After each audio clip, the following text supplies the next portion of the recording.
চলে এসেছি একটি নতুন রেসিপি নিয়ে। প্রথমে সকলকে স্বাগত জানাই আমার চ্যানেলে। আজকের রেসিপি পটল ভর্তা, পটলের তরকারি, পটলের ঝোল। অনেক রকম খেয়ে আর ভালো লাগে না, বিশেষ করে বাচ্চারা তো পটল পছন্দ করে না, তো তাদেরকেও খাওয়ানো যেতে পারে এরকমভাবে পটল রান্না করলে। তো চলুন শুরু করি আজকের রান্না।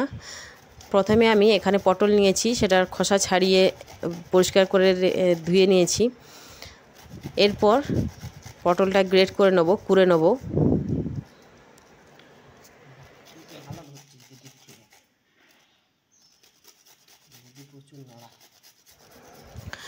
বড় কোড়া থাকলে সেটাতেও কুড়ে ভালো হয়। আমার এখানে ছোট আছে, তো সেটাতে আমি কুড়ে বানাচ্ছি, সেটাতেও হবে। তো এইভাবে দেখুন পটলগুলো খোসা ছাড়িয়ে সবগুলোই আমি কুড়ে নেব। এরপর কড়াতে নিয়েছি রিফাইন্ড অয়েল, এখানে সর্ষের তেলও ব্যবহার করতে পারেন। রিফাইন্ড অয়েলটা একটু গরম হয়ে গেলে এতে দিয়ে দিচ্ছি আমি কালো জিরে এবং গোটা সাদা জিরে, ফোড়ন আর শুকনো লঙ্কা। ফোড়নের সুন্দর গন্ধ বেরিয়ে গেলে তাতে দিয়ে দিচ্ছি কুচিয়ে রাখা পেঁয়াজ। পেঁয়াজটা ভালো করে সুগন্ধ বেরোনো পর্যন্ত ভেজে নেব, নাড়তে নাড়তে ভেজে নেব।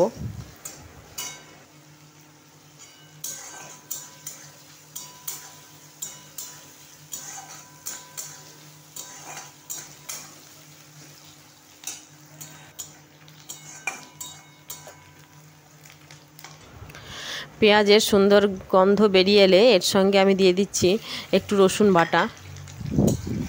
এখানে রসুন বাটা না দিলেও চলবে, রসুন কুচিও দিতে পারেন। তো দিয়ে সেটা ভালো করে একটু নেড়ে চেড়ে ভেজে নিচ্ছি। এরপর এর সঙ্গে অ্যাড করে দিচ্ছি কুচিয়ে রাখা টমেটো, আর দিয়ে দেবো অল্প পরিমাণ নুন। নুনটা দিয়ে দিলেই টমেটোটা গলে যাবে এবং তাড়াতাড়ি ভাজা হয়ে যাবে।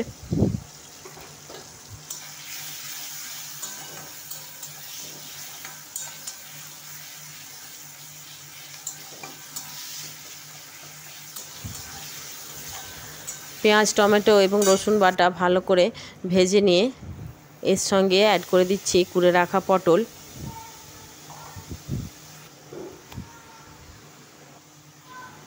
আর দিয়ে দিচ্ছি পরিমাণ মতো নুন। সমস্ত কিছু দিয়ে নেড়ে ছেড়ে কষে নেব।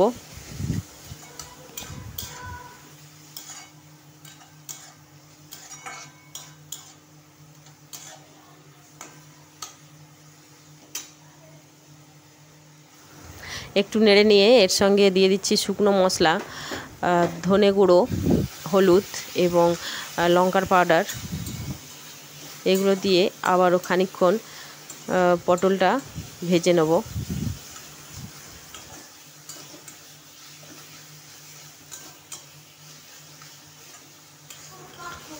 মিডিয়াম আঁচে নেড়ে চেড়ে রান্না করে নেব।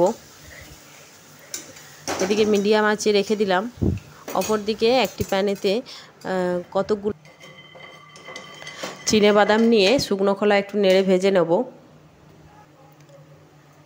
এরপর এই পটলের সঙ্গে আরেকটু অ্যাড করে দিচ্ছি চিনি, স্বাদটা ভালো হবে।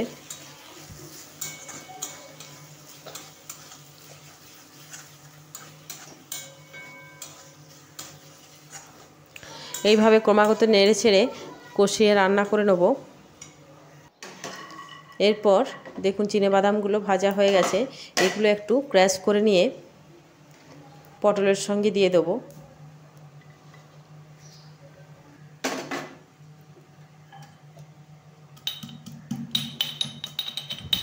এই বাদামগুলো একটু থেতো করে দিচ্ছি, কারণ এটার সঙ্গে দিলে মুখে অল্প একটু করে লাগবে, খেতে ভালো লাগে। তো ক্র্যাশ করে বাদামগুলো এর সঙ্গে মিশিয়ে দিলাম। এরপর ওভেন অফ করে একটু নেড়ে চেড়ে নামিয়ে নেব।